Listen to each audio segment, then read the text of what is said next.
To craft an engaging introduction should be a key priority for your writing. That's not to say you have to do it first. Some people like to do it last. I personally like to do it before writing my conclusion, but after writing the body of my text. But I have a clear outline of my introduction from the beginning. I just don't write it out until towards the end. It's truly is not just the start of the essay, but the first opportunity you have to engage the reader and set the tone for the argument to follow. In a competition like the John Locke essay competition, where the assessors are reading a plethora of different essays, this is especially important because you want to make sure that your essay grabs their attention as soon as they open the file and they're reading vividly through what you've read, through what you've written.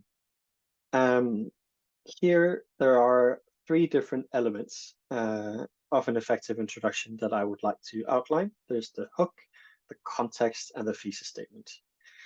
The hook is this first sentence or two that is designed to grab the reader's attention. It could be a surprising fact, a rhetorical question, a quote. It could also be a staunch disagreement with the question, something that really grabs them. You need to be a bit dramatic here. You shouldn't really be dramatic in academic writing, but this is, if you want to be, this is the place to be it. However, you also need to make sure that you're tailoring this hook to both the topic and the expected audience, which enhances the initial engagement. So, for example, for an academic audience, you don't want to use tabloidy language, or if you want to quote someone, you don't want to use a quote from someone that wouldn't really fit with who you're writing to. I've included here in the slide some examples of effective hooks, more as starters for hooks.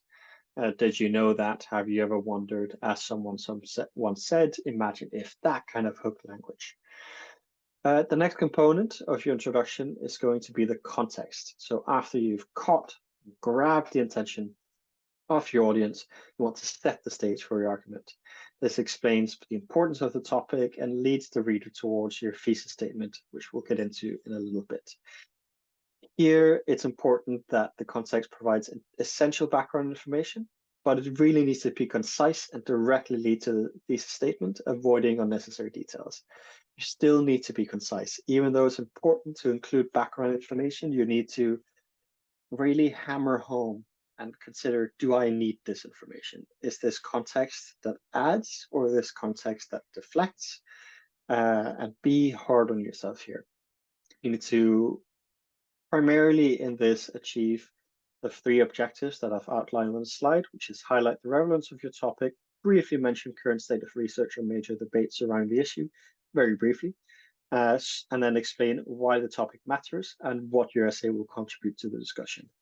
That will then get us to what I believe is the most important part of your introduction, and that is your thesis statement.